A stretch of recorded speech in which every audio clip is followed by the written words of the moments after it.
Hey everyone, welcome in to another daily editorial here on the KE Report. Bringing on a new guest, Darrell Fletcher, Managing Director of Commodities at Bannockburn Capital Markets. This is going to be an interesting conversation because Darrell is starting up a commodities trading desk at Bannockburn Capital Markets. So I wanted to bring Darrell on to get a bit more of an understanding of even what that entails on the commodities side for a commodities trading desk and also what commodities Darrell is more focused on, how he sees these markets being kind of a middleman here, helping clients get exposure to certain metals, but also hedge other exposures they might have. So, Darrell, let's just start off by can you please explain what the undertaking is here on the commodities side at Bannockburn Capital Markets? Sure. Thanks, Corey. Yeah, this is the third desk I've started at a bank from a bank's perspective. So to start, it really begins with building out the infrastructure we have to have and the systems we have to have in place to track, monitor, system and input, put the trades in, measure credit risk, market risk, and all that fun stuff I've done before. So that's kind of the process right now. But what it's built out for, or is being built out for, is to manage, mainly customer risks and the things they see from a price risk perspective. On the commodity space, if you think about it, a lot of regional banks and even larger banks typically have either an interest rate derivative desk and or an FX desk. One usually starts before the other. Then that's the one and two. And then a lot of times that third leg of financial risk is commodities and is customer expand, the pools expand at certain companies, they start to hear more and more questions about commodity risk, price risk, and then a lot of times banks will add that third leg last. Now, commodity volatility certainly helps that because those questions typically come when there are large volatility cycles, which we seem to be getting more and more as time goes on. So the type of clients that you're dealing with then, do they already have exposure to commodities either through their underlying business or maybe not even realizing their exposure to some of these commodities? Yeah, great question. Typically, yes, they already have exposure. How sophisticated they are in hedging that exposure can really vary. Larger companies, I've seen everything from large companies to small companies. But then again, getting back to the volatility, there can be companies that aren't looking at these risks. And after a big volatility cycle in a particular commodity class, then they're looking at it. So it can really vary, but there are a lot of companies that have well-established programs because they have an ongoing exposure. So what are the main commodities that you find companies, individuals, your clients at Bannockburn Capital Markets, what commodities will they have exposure in? Yeah, the biggest asset classes typically are going to be the energy space and the metal space, ferrous and non-ferrous. Then there's also kind of another chunk that's usually not as large in the agriculture space. And then there's some, what I call odds and ends out there. Odds and ends being petrochemicals, fertilizers, things like that. HRC steel is, ferrous, but it's a good example of a specific commodity that 5, 7 years ago there wasn't great liquidity in steel, and then the HRC hot rolled coil contract has really grown in the past 5 or 7 years, where it's very feasible to put on a financial hedge. So in terms of specific metals or energy, there's a wide range of metals here. So what are some of the major metals? What are some of the major energy sectors that are a focus? Sure, the major metals will run across by frequency of trade will be aluminum, copper, nickel, zinc, silver, and gold to some extent. HRC steel, I would say. Copper and aluminum seem to be the largest, most frequently traded. On the energy side, again, it's predominantly natural gas. Well, I've traded natural gas for almost 30 years. Crude oil, diesel fuel, gasoline. You can get into some LNGs, propane. But the natural gas, crude, and diesel, I would say, are the large three. Now, when you're advising clients on hedging or even just trading these commodities, do you take mostly long only positions? Are there a lot of short positions that you take? And how long are typical positions for your clients? For the clients are the ones that have the positions that they're trying to mitigate risk. So we're helping them get those hedges done. That's a great question. So on average tenor of trade, like kind of the positions that they have that they would hedge out in energy, anywhere from 12 to 18 months, but certainly up to 5 years for utilities and some of the larger oil and gas producers. But the weighted average is going to fall in that 12 to 18-month tenor. Metals are shorter dated, cycles are a little shorter.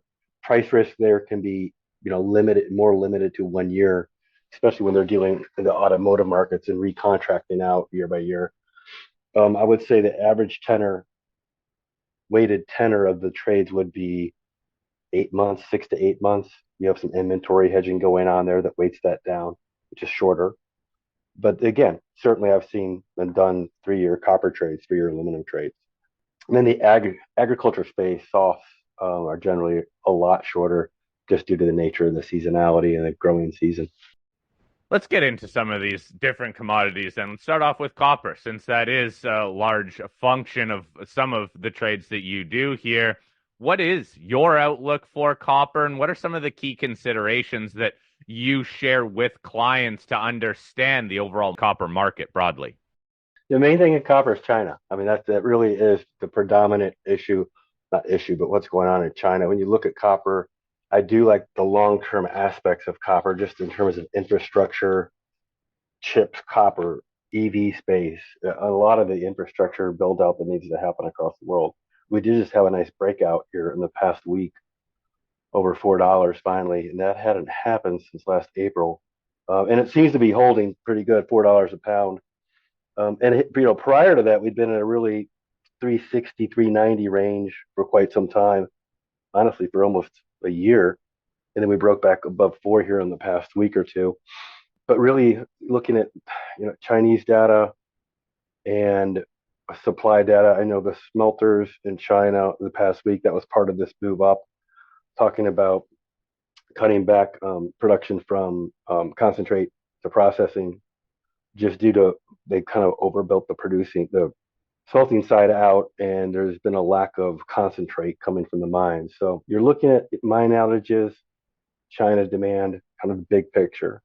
Copper and oil both I consider like probably the most fascinating commodities to watch just from a macro perspective. They kind of, you have a lot more liquidity in it and a lot more providers of liquidity that are looking at that market on a macro perspective, not just for hedging, but obviously for positioning. So you mentioned just how big of a player China can be in the copper space. China has been struggling recently.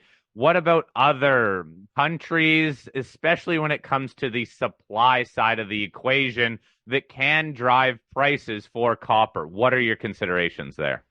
Although Chile and some of the South American countries, you're watching the mining, if there's strikes in mines, and that's kind of just the basic fundamentals on the supply side. And China's a big view on the demand side.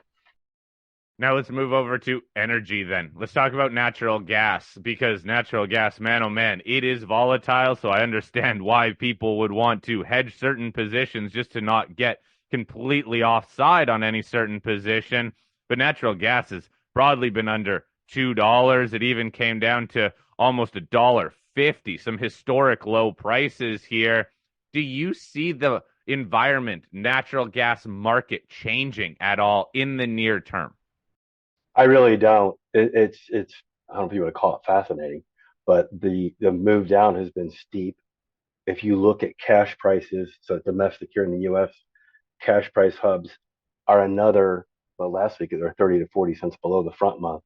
You're in the everything in the cash basis is a 150 or less on the major regional basis. So it is what it is. It is a high production environment for the past year or two from the producers, and whether it's associated gas in the Permian, the producers production's been high, and as you know too, in Canada and in the U.S. both have had historically warm winters in complete calendar years. So it's kind of a combination of those two big things. LNG exports, we're moving pretty well. Freeport's had some issues in the past months on being able to help get the LNG out, and certainly capacity needs to build. If you look at the differentials in pricing globally, we have a huge advantage here in North America, huge. So I'm a big supporter of the LNG build out, but we shall see where that goes. But we're sitting on a huge advantage in that space. If you look at storage globally, some of the things, the stats I've been looking at, U.S. we're about 30% ahead of the 5-year average, and we may even have a build this week from last week. They'll be reported tomorrow. And I think if I'm looking at the data right, that would be the earliest we've ever built storage. Probably there was like an outlier in 2012, but other than that, it's very rare to start building back storage in March. The Euro region has completely refilled. They're about 65% above the 5-year average or 10-year average. And in Asia, they're also sitting on pretty good storage positions. So it's consistent. I think it's going to take quite some time for this steep contango to subside. I just think that this front month NYMEX Henry Hub basis, you're going to be sub 2. I don't know what's going to change it until we get into the winter. Okay, so supply continues to be the issue for more bullish outlook for natural gas. What about these LNG terminals that are being built throughout North America, US and Canada? We've had some of the more energy bulls on the show point to these as potentially being very supportive of spreading out some of that supply, bringing it offshore, raising prices broadly. Do you agree with that assessment? Oh, I do agree. I just think that it's going to take time and probably more than people thought. I mean, in the short term, we're just going to keep rolling this front price through the summer. But I do agree with that. But that's going to be late 25, 26 before there's a better build out in LNG export. But that gets back to the global pricing. We have a huge advantage. So that really needs to happen. It should, yes, be longer term supportive, but in this short term, meaning 2024, I don't see how these front month cash prices are going to change drastically higher until I've been doing this a long time. So until and or something breaks. But there's an easy way to see, and I don't have the math in front of me, that we get to a really record build inventory position here in the U.S. at least, if you do the math on injection season, even in a reasonable summer. So I just think short term, it's a really tough situation. Longer term, yes, it should be really supportive for LNG and domestically here. All right, let's also talk precious metals then. I realize it's not a major part of this commodities trading desk, but when you look at precious metals, gold just broke to all-time highs. Silver has very much been lagging gold. It's still stuck in the mid-20 regions. What is your outlook for precious metals? What are you telling clients? Yeah, again, we don't follow it super close. Yeah, the breakout in gold was impressive and it's holding. I think we're year to date about 5% higher. Actually, silver caught up a little bit last week. It's about 5% higher too year to date. Although we're early in the year, it's gonna follow the Fed. Whatever how that comes out. We got a meeting today. I think the announcements too. So just the expectations around interest rate cuts, how fast and when it happens, and if it'll be interesting to see actually what they say today too. If their view is less cuts or they're going to stay higher for longer. I think that's the big driver on gold. Period. At least this year. It could be interesting to me that they said much about doing too many changes because the PPI and CPI numbers continue to come in strong. It's still a really good economy. So I would anticipate that they may hold little where they are here for longer than people might have anticipated or the markets might have anticipated. Well, one final question then, Darrell. When it comes to some of these comments on a commodities super cycle, that being a long-term run higher in commodities, a shift of investors' focus back to commodities and raw materials to drive a long-term bull market, where do you stand on comments like that? Oh, I agree. I think it's a fascinating period right now, and I think we're just in the beginning of this. The transition's not happening as quickly as people would like. They can't. The transition of more fossil fuels into greener types of energy in commodity cycle. But I do think because the transition is going to take longer and it's going to be interesting, that we're going to see higher volatility, which we're starting to see that already. We've been seeing it, but I think we're going to have these pretty high vol cycles. I think the companies that can map out this transition the best, wherever they're invested, and know that kind of how do you map it out and stay between as it grows, will do the best. But I think we'll have a lot of high vol, and it's going to take longer than people think. All right. Well, hey, Darrell, very interesting chatting with you. I'm going to bring you back on the show to talk a bit more about what you're seeing on the commodities trading desk side, the interest in certain commodities, the changes of that interest, and if your outlook for any of these commodities change. Because quite frankly, look, you're just trying to help out clients and you're not trying to take a long-term, long only or short only position. You are trying to follow these markets and see how you can best help out your clients and best stay on the right side of that trade. So again, Darrell Fletcher, Managing Director of Commodities over at Bannockburn Capital Markets. Darrell, thank you very much for your time today. Thank you, Corey.